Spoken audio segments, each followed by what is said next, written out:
বাংলাদেশ আর Australia টেস্টে এই দুই দলের দূরত্ব যোজন যোজন। অস্ট্রেলিয়া যখন এই ফরম্যাটে সগৌরবে প্রায় 150 বছরের পথ পেরিয়েছে, তখন বাংলাদেশ মাত্র 25 বছরের রজত জয়ন্তী পালন করছে।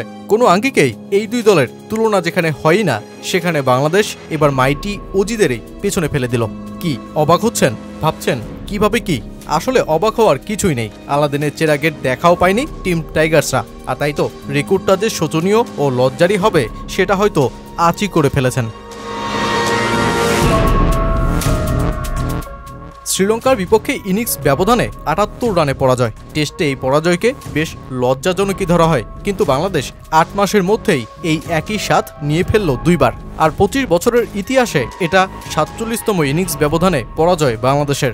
আর তাই তো মাইটি অজিদেরও ছাড়িয়ে গেল টাইগার্সরা, যেখানে অস্ট্রেলিয়া 148 বছরের পথচলায় 46 ম্যাচেই স্বাদ নিয়েছে ইনিংস ব্যবধানে পরাজয়ের।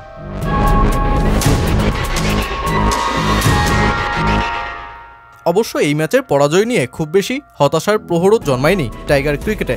শিক্ষা সফর সে তো প্রতি সফরেই হয় বাংলাদেশের, কিন্তু এবার লঙ্কান টেস্ট সিরিজ হারার পর বিতর্ক আর আলোচনার পাতায় নাজমুল হোসেন শান্ত দেশের ক্রিকেটের কালচার ধরে রেখেই নিয়ে নিলেন কঠিনতম সিদ্ধান্ত।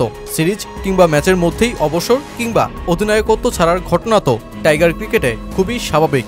শান্ত অবশ্য টেস্ট সিরিজ শেষ করেই বললেন 3 ফরম্যাটের 3 অধিনায়কত্বের বিষয়টা তার অপছন্দের, আর তাই সমস্যা শুরু হওয়ার আগেই তিনি বলছেন বিদায়। আমি বাংলাদেশ দলের অধিনায়ক পদ থেকে সরে দাঁড়াচ্ছি। আমি টেস্ট সংস্করণে আর এই দায়িত্ব পালন করতে চাই না। আমি সবাইকে পরিষ্কারভাবে বলতে চাই, এটা ব্যক্তিগত কিছু নয়, পুরোপুরি দলের ভালোর জন্য আমি এই সিদ্ধান্ত নিয়েছি এবং আমি মনে করি এটাতে দলের ভালো কিছুই হবে। এই ড্রেসিং রুমে গত কয়েক বছর ধরে লম্বা সময় আমার থাকার সুযোগ হয়েছে। এটা আমার ব্যক্তিগত মতামত। 3 জন অধিনায়ক দলের জন্য সমস্যা হতে পারে। দলের ভালোর জন্য এখান থেকে সরে আসছি। যদি ক্রিকেট বোর্ড মনে করে যে 3টা অধিনায়কই রাখবে, এটা তাদের সিদ্ধান্ত।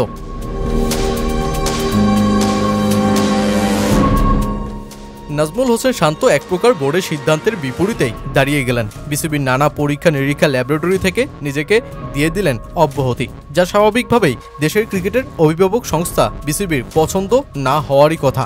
নতুন বোর্ড প্রেসিডেন্ট আমিনুল ইসলাম বুলবুল তো তাই বললেন। আমরা তো পূর্ণাঙ্গ সিরিজ খেলতে গেছি ওখানে। টেস্ট ম্যাচটা শেষ হওয়ার সঙ্গে সঙ্গে যদি সে পদত্যাগ না করত, এগুলো টিমের উপর একটা রিফ্লেক্ট হয়তো। দেশে হলে একটা কথা, আর ও তো অন্যান্য সংস্করণেও দলে আছে। আমার কাছে মনে হয় সে একজন অধিনায়ক হিসেবে আর একটু চিন্তা করতে পারত। আসলে দলটা তো আগে।